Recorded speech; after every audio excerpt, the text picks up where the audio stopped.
All right, here he is, the man himself, guitar extraordinaire from Drowning Pool, CJ Pierce. What's going on, man? Doing all right, man. Day off in Vegas, which is probably just going to be trouble for us. Yeah, you're going to check out the Sphere?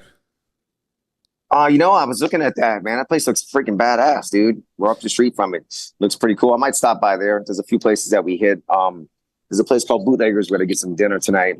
It's right next to where we recorded the last record. So we did the last record here in Vegas. It was pretty awesome. Yeah, I guess on the days that U2's not there, they have like a movie or something that they made specifically for the Sphere to show off all the effects that they can do, and it looks insane, man. I'd love to get out there. Yeah, man. It looks pretty wild. I think U2's playing tomorrow night. Our driver's staying here. You know what? I think they are playing tomorrow night at the same time we play. Oh, they got some stiff competition, I guess. Huh? Yeah, Drowning Pool versus U2. Two different. Yeah, Drowning Pool versus U2. Before we get into it, man, I got to tell you, what's so fascinating to me about you is just how humble you are, because I used to be a promoter back in the day, and I booked you guys on the when you guys were doing the 15th anniversary of Sinner on that tour. And wow, yeah, it was a while ago, man. I remember you. Well, for one, I think if I recall, wasn't Adrenaline Mob on that tour, and Adrenaline Mob was on the run with us. Yeah, that's right. Yeah, and I think at that time they had AJ from Twisted Sister drumming for him, but he passed away, I think, in the middle of that tour, right? He did, man. And we played at a place not that long ago where he passed out. Passed away. Sorry. Yeah, man, that was tough. That was a tough day. He was a really great guy and an awesome drummer, man. That was and a great band too. Adrenaline Mob has awesome songs, dude. 100%. And but what's fascinating to me is I remember at that show you were selling your own merch, and I'm just like, wow, like it's just not something you see very often when a band like Drowning Pool is selling their own merch. Yeah, I'm still running that whole thing. I don't always sell it every show. We do have a girl out with us on this run, helping us out, but every now and then I'll still go out there a few days if somebody can't make it, or like she didn't get started for the first week of this tour. So the first week I was just out there singing merch still. I'm out there anyway, man. I love being hanging out and watching other bands play every night and hanging out with the fans. But it's kind of funny because like half of them don't realize it's me when I'm selling merch. Not that it matters one way or the other. It's just funny. You sell your own merch and then they're like, oh man, that must be cool to be on tour. There's a merch guy for Drowning Pool, and then you get on stage and you play, and it's just like, oh my god, that's you. So I still do that, man. I still get out there and do stuff. I mean, we're the kind of band that always hangs out, and after the show, you can always find us somewhere. Usually at the bar after the show. Well, not only that, but also I know when you're not on the road, you do electrical work, which I think that's what you did before Drowning Pool took off, right? Yeah, Mike and I, Joe and I, we did electrical work for years before we took off in 2000, and just when everything would slow down with COVID and stuff like that, I went back to doing it again, which I enjoy, man. It's another outlet of creativity. There's a lot of stuff involved in it. To do a lot of done a lot of industrial type stuff and commercial. So there's a lot of pipe bending and all kinds of big gear to work with. So it's fun, man. It's like I said, it's an outlet of creativity. It's something I enjoy doing. The guys I work with are really great. But yeah, here we're back on tour, man. It's been it's a 7-week run we're doing with Saliva right now. And like the last 3 weeks of shows have just been sold out every night. It's been insane, dude. It's been really awesome. We appreciate the rock fans coming out and having a good time with us, man. It's been pretty wild. These last few weeks for sure. I just had Bobby on from Saliva yesterday, and I was telling, for one, I'm super bummed. I didn't even realize that I'm in Ohio, and the Cleveland show was just a couple weeks ago, and I totally shit the bed and missed it. But oh no, man! Yeah, that was House of Blues. Yeah. No, it was a good one for us. It was the third time ever in my career my amp blew up on stage. Oh, that's man. Pretty good track record for like 20 years of playing. But yeah, one of my heads went out on me right there in a little set. But I have backups. It was a quick switch out. But that always makes for a fun show for me. I mean, like I said, it's only like the third time it's happened in 20 years. Sure, definitely something to make the show memorable. But I was it's like, what do you do? I was telling him, it seems like right now there's a little bit of a resurge of with the late 90s, early 2000s rock and metal bands, especially judging by some of the rooms that you guys are doing on this tour, and I know in terms of ticket sales, this tour is doing great business. So yeah, dude, it's been awesome, man. And everybody's having a good time, man. That's what it's all about. It's awesome to see, catch up with old friends and family across the country, because we hadn't toured a lot in the last few years with COVID, and to see everybody out at the house again, having a good time, man. Well, yeah, now with the band back in action coming out of the pandemic and with Ryan back in the band, which, yeah, I saw you guys back in, it was 2009, I think, Yeah. with Motley Crue. And, which I'm diehard Crue fan, and it was a great show, man. but to this day, I'm still like, and I know it was when they were doing Crew Fest and the lineup was a little diverse, but I'm still just like, man, Motley Crue and Drowning Pool just does not make any fucking sense, but it was awesome. No?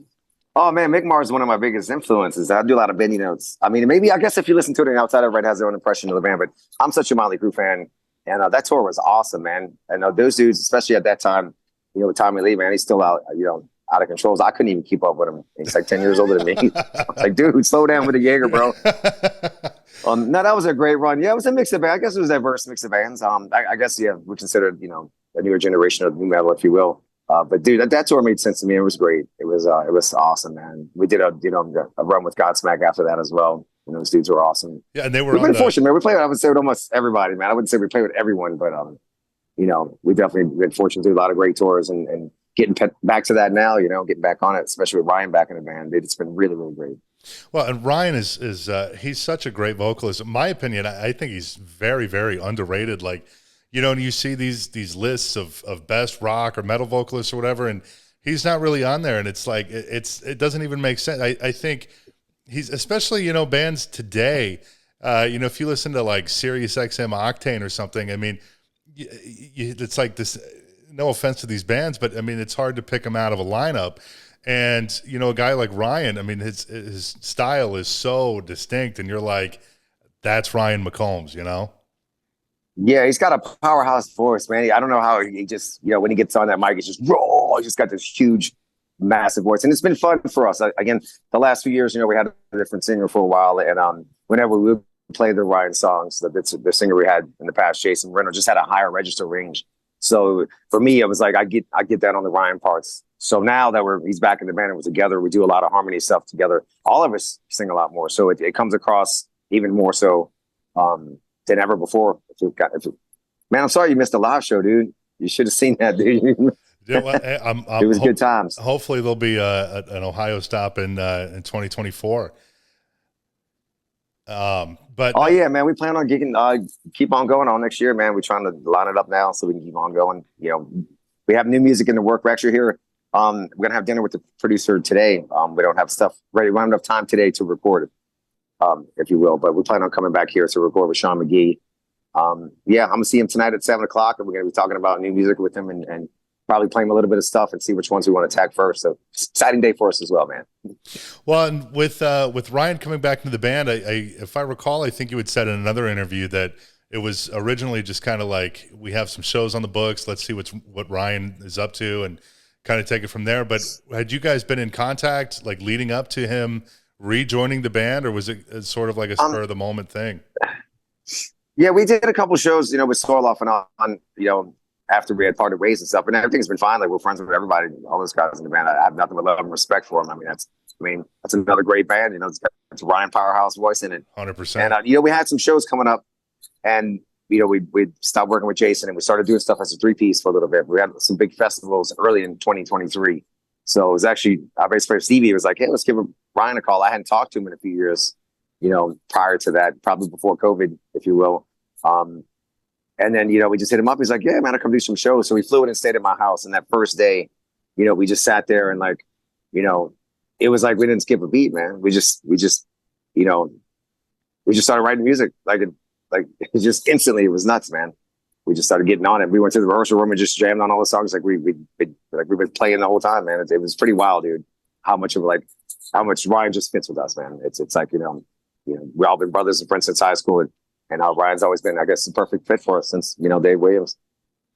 Well, and, Jasen Moreno, the previous vocalist, he was in the band for a while. I think it was a little over a decade, I believe. Is that right? Like 20? Oh, yeah, I was in there for 10 years, and we did 3 amazing records with him, and a lot of great times and great songs with Jasen. Again, he's, his style of music, again, he's like a higher register stuff where he sings. But it's still, us and Drowning Pool and doing our thing. Yeah, man, especially last record, Strike a Nerve, dude. I'm really proud of that record. It's just just the way of the earth, man. Music business, managers, and all that fun stuff. And but here we are now, 2023 at Ryan. So I guess all things are meant to be for whatever reasons. With Jasen leaving, was it something that you guys had felt kind of coming for a while, or was it something that just kind of, maybe a sudden or specific thing that, where you just both decided it was best to part ways, or? Yeah, we felt it coming for a while. I think, there's a lot of different, I have to let Jasen speak for himself. So it's a lot of different factors involved in it. But just to sum up real quick, I think part of it, him being home, a lot of people were home during COVID with the family. He does have a big family.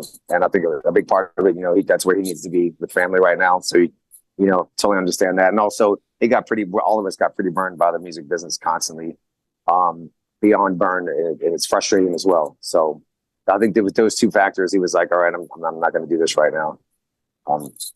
Understandably so.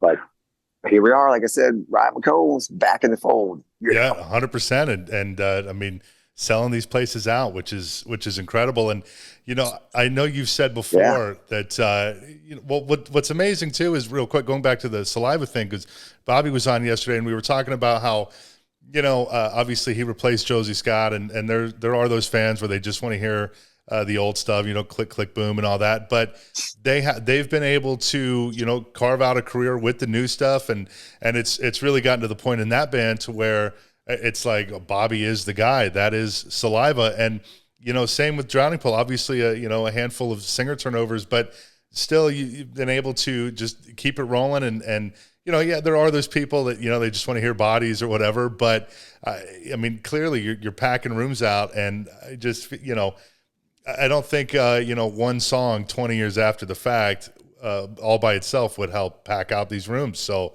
it's really incredible. Yeah, we have fans from all across the board, man. We have fans, of different records. And we do play songs, something off every record. And we do mix it up, actually. Throughout the tour, we have been mixing up the songs live. So it's not the exact same set every night, if you will.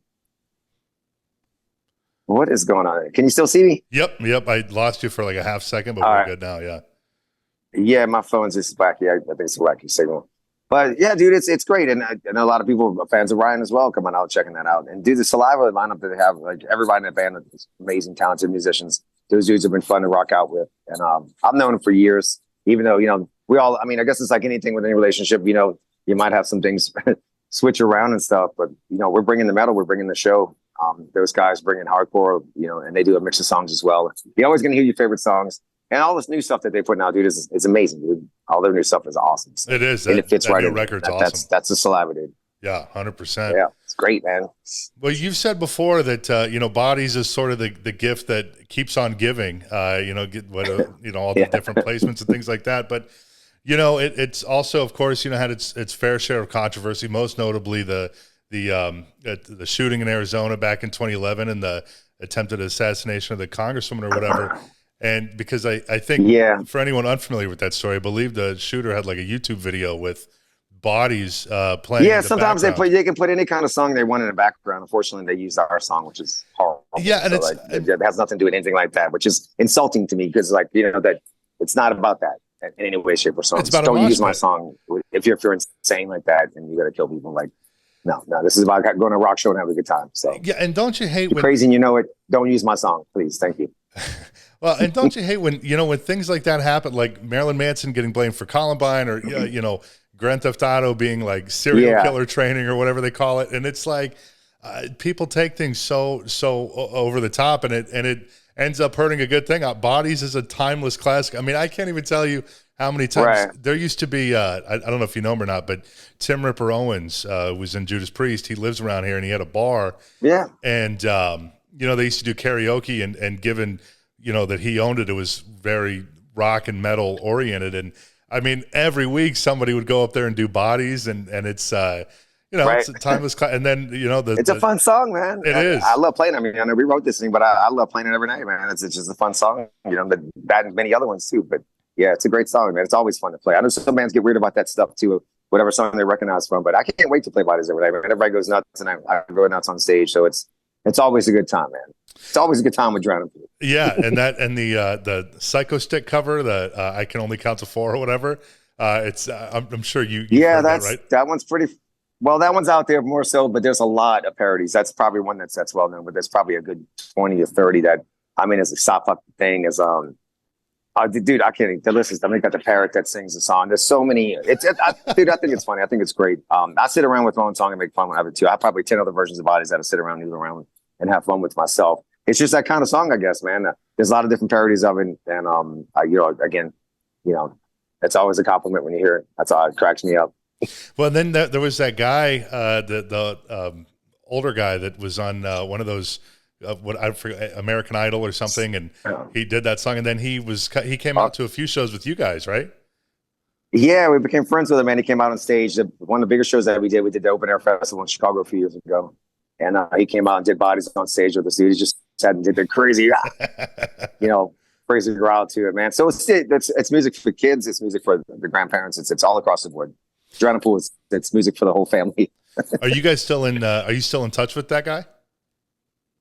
He just passed away a few months ago. Oh, wow. So, no kidding. Wow. Yeah. How old was he? Yeah. He was 82 when he sang with us. So I think maybe he was 83. Oh, wow. That's horrible. Try to remember. You know, I have some text from him like right before he passed away too. So I hadn't gone back to read it because it's just a sad moment. You know, he's a super cool guy. He did a lot of great stuff in his life and his career. I mean, he used to work for NASA and stuff. He's literally like built like, like rockets and stuff. Like, that's incredible. Yeah, a lot of people that know that about us. He was in the he was in like the Navy when he was younger and stuff. So yeah, it was a good dude, man. And before we went on stage, he looked over at the table. We had a bottle of vodka. He goes, "You're gonna drink that?" And I said, "You want some?" He takes the bottle and takes a pull. And I took a pull off and went out and did bodies, bro. It was pretty awesome, man. That's incredible. And it's even better that you have those last few messages from him to, you know, you can keep forever. Yeah. We stayed in touch. You know, him and my wife and I. Like I said, he came to a few shows, and we just stayed in touch over the years since that happened. You know, we're hoping for him to come out again at some point, but unfortunately, like a few months ago, we found that he had passed away. Yeah. Wow. So condolences to the family and his wife. You know, she was super sweet too. You know. Here we go. One.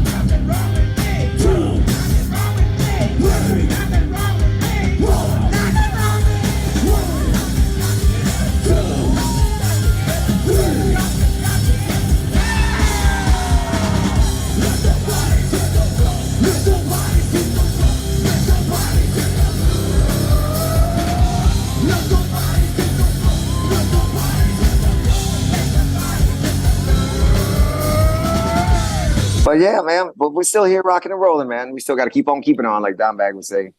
Well, I know you guys got those U.S.O shows coming up. I think at the end of this year that you're doing, and I was watching an interview with you. Yeah, you were talking about the I don't know when it was, probably I don't know back in when you started doing it, but about the mortar strike while you were playing, or the attempted whatever it was, which was that story blew me away. Oh yeah, back in 2005 and 2006, yeah, they were on the base. You know, we did the bases, active bases. And yeah, they you know, they were trying to keep around the perimeter. But yeah, they were trying to shoot mortars at us at one show, and but they stopped doing that. But that's the chance you take. But again, the whole thing about doing U.S.O stuff, which I love and we love doing, is the fact that you get to bring a piece of home to everybody, like a rock show. I mean, you know, especially at that time in 2005, 2006, when you're active duty at war, it's like, you know, it gives everybody like that mental break for a little bit to kind of like clear your head and go to a rock show and then be able to focus and do the job that you have to do, you know, after that. So we love doing it, man. And this year, you know, it's a big one for us because, so for Christmas and New Year's, which is New Year's, my daughter's third birthday, but, we're going to go overseas and do a bunch of shows with the troops since they can't be home for Christmas. So we're going to give them a piece of that over the holidays. I don't think we're playing any Christmas songs, though. It's pretty much going to be a rock show. Maybe we sneak one in there for fun. I don't know. You know, it's still early. It's not December yet. But yeah, I'd gladly do that, man. We have 7 shows that we're playing throughout Christmas and New Year's. And we'll be back home like on the 3rd or something like that. And I'll celebrate with the family then. Yeah, that's incredible. I remember a few years ago, I had Jeremy Spencer from Five Finger Death Punch on, and he was talking about one time Five Finger was over somewhere over there, and they ended up staying in like one of Saddam Hussein's palaces or something. And I was just like, yeah, we did the same thing. Oh, when we were at no the base, kidding. we went to the same at the palace. Yeah, we stayed at the same palace. Yeah, that's insane. We did those tours pretty close to each other. Yeah, it was pretty, dude. It was wild to be in there and stay in like a guest room at this huge mansion in the middle of just sand. Yeah, well, it's got to be like it was pretty trippy, man. It's got to be a super eerie feeling just knowing whose property that was, and I mean that's got to be that was eerie, and and then playing on was it the soccer field or whatever, where he like killed a bunch of people, and then like that's kind of where we had the show, like one of the bases. So that was really eerie, but Oh man, we took over all the stuff, and then that's where we played, man. Wow, that's insane. So many crazy people in this world. So many crazy people. I mean, look, that's Americans, we're crazy too. I guess I can. Do you guys go over there? Anybody else? Do you guys go over there every year, or is it just kind of like a sporadic thing? We do like 3 or 4 shows a year on average, like U.S.O shows, and it's all over the place. I mean, we've been all over the planet. There's bases everywhere and coalition bases, but we still hit Iraq and Kuwait on the regular. We just didn't do as much during COVID. We had stuff lined up, and we finally able to do it again. But we stay active with it. We love doing stuff in the military. We have more stuff and plans for next year as well. And it's all over the place, man. We do, we have, like I said, bases all over, Europe, just the whole world. Wow. You call us up, we'll play. Well, before we wrap it up too, I do want to say I was talking to a buddy of mine, and I told him that you were coming on, and he brought up something, and I'm like, oh my God, I never saw it until he mentioned it. But he goes, CJ, if he had crazy tall hair, he would look just like Wayne Static. He could have been the Zero in this Static X thing they're doing. And I'm like, Zero. I pulled up a Zero and I talk a lot. We're friends. Yeah. Well, He's doing a great job. You look just like Wayne Static. I don't know if anyone's ever told you that, but he brought that up, and I'm like, oh no, I've heard that a lot. Yeah, that's. You never thought about that? We toured together, with Static, and we were actually going to tour with Wayne before he passed away. We had a tour, a Europe plan. We were going to share a bus and everything before he passed away. But no, we're friends with them for years. I'm still friends with everybody in Static X. I can go see them every time they come through town. I still stay in touch with those dudes. But yeah, it's funny, like hanging out with Wayne back in the day. A lot of people thought we were brothers, and then sometimes people come up to me and ask me to sign stuff, thinking I was Wayne, because they thought maybe that was a wig or something. Yeah. And I took it off. Yeah, that they really thought I was him. So no, it was cool when we did a handful of tours together, did some stuff over in Europe, and it was fun to hang out with, man. And they definitely we definitely have like that brother look, and he was a cool dude, man. Yeah, just a soft spoken, like chill dude, and then but he comes across rough. Man, great music, dude. I love Static X. It's one of my favorite bands. Yeah, I met him. It was just a few months before he died. Unfortunately, I never got to see him with Static X, but I saw him solo. He was doing the Wisconsin Death Trip anniversary, and I think he died in like November. I think this was in like July, but it was a great show, and he was a super cool guy, and I'll never forget. I walked up to him, and he goes, "Hey man, nice shirt," and I'm like, I looked at, I forgot what I was wearing. I'm wearing a fucking Wayne Static shirt, but he was a cool guy, man. And that's another band, that's Static X. I mean, they're crushing it. I mean, doing big numbers. Oh man, they're selling out places too, and I'd love to tour with them. We're talking about that. Hopefully, doing something with them again next year. Like everything's, it's still getting planned out for 2024. But no, those guys are like family, man. And everybody in that band, I have like every time we go to the show, I bring the kids, the girls, and everything. I got pictures of them just hanging out. My 2-year-old daughter, she was the last show that when they were at the House of Blues in Dallas a few months ago. Got a picture with Zero. She's just like, you see them looking at each other right before he goes out on stage. So it's cool to have like that friendship and friends and family besides, just the show itself. So really tight with those dudes. Well, I know obviously you mentioned you're working on new music, but anything coming up into the new year that you can talk about before we wrap up? We're just planning a bunch of shows. We definitely want to start the year out with the new song. We're doing it the right way. I mean, we could throw out and rush something, but we're not that kind of band. We're going to make sure it's right. We have a handful of songs in the workings. And even tonight, when I get off the phone with you, we're going to go have some dinner with our producer guy and just kind of talk about making plans. Hopefully in the next few weeks after this tour to come and record, and then start at the beginning of the year with put some new music out there. So, and then getting on it, man. It's so fun too, especially with Ryan back in the band. It's so many songs we can do. A dude sings everything, and it's just fun in the set list to be mixing stuff up. So if it's one of those things too, if you come watch us and you follow us and watch 2 or 3 shows, you're going to get a different set at night. I love that we do that in this band, so we can, everybody gets their own show, and we get to play, a lot more songs. In a sense, you can only do so much in one night. I mean, until we get to that Metallica arena. So what, they playing like 2 hours, 2.5 hours, or some crazy stuff like that. I'd love to do that show. I'm sure Ryan would hate me for saying that, because he'd be like, "Raw for 2.5 hours." But he's got this.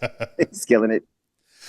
Well, I'm hoping that you'll be around. I haven't seen you since that Sinner show, which, God damn, at this point, that was probably 2015 or 2016. Yeah. Yeah. Wow. It's been a long, Jesus, 2013, maybe?